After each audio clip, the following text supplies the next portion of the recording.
गसाइगावनिफ्राय माजबादसिम UPPL दोलोआ चलो BTC फालथाय सा सासिर बारिजाय रेलि हाबाफारि लादों।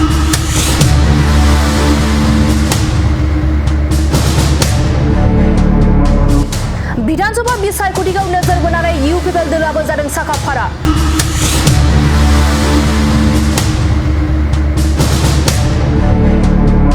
बिटिसि ओनसोलनि गासै मोन 15 बियाबाव देरहासार जानांगौनि थांखिजों लादों गुबुन गुबुन हाबाफारि।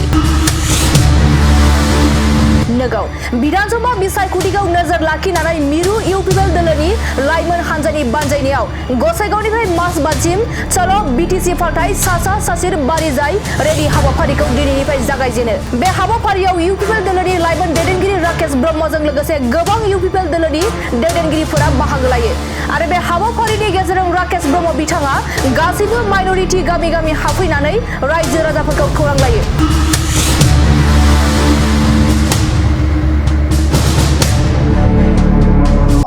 जोंनि लाइमोन गांखं सेन्ट्रेल लाइमोन गांखं आरो माइनरिटि सेलनि जि गांखं सेन्ट्रेलनि मोननैजों लोगो लानानै जोङो गसाइगावनिफ्राय माजबादसिम मोनसे माने हाबाफारि लादों चलो बिटिसि फालथाय सा सासिर बारिजाय। मानोना थांनाय बाराव हाग्रामा महिलारिया मुसलमान समाजनि 80% माने आउट अफ 5,50,000 माने भट बिनिनो 4,25,000 भट हारसिङैनो 80% भट लानानै बांगाल माने मुसलमानफोरनि बिथाङा माने बिसोरखौ थगायदों। दा हानि पाट्टा होगोन होनना बुंदोंमोन, हानि पाट्टा मोनसेबो होआखै, एटाও মানে মাটি পাট্টা দিয়া নাই।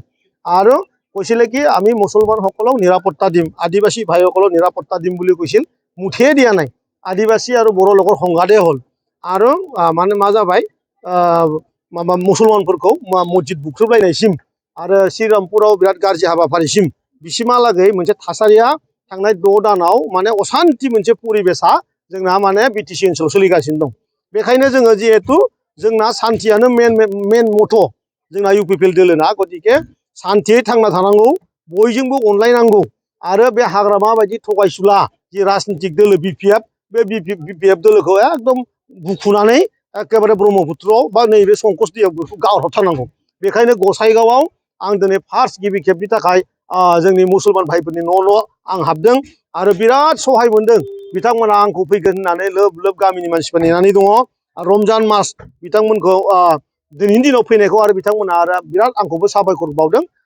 बे खोथाखौ आं बुंनो हायो जे नैबे फैगौ बिधानसभा इलेक्सनाव माने हाग्रामा महिलारिनि जि पार्टि बे एबाराव थानाय नङा आरो बिटिसिखौ जोङो 2 मासनि उनाव जोङो सिफायफिननानै गोदानै जों इलेक्सन खालामफिननायनि जोंहा सिमां दं। जों दिनैहालागै दानि जि जोंनि सिन्ताधारा जों होनबायानो जोंहा मुसलमाननि भटखौ जों बिराद आसा खालामदों, बहुद आसा खालामदों। आरो मुसलमानफ्रा जोंनो भट होगोनखौबो जों दा आन्दाज मोनदों। मानोना बिसोरखौ बिराद थगायबाय दाख्लै।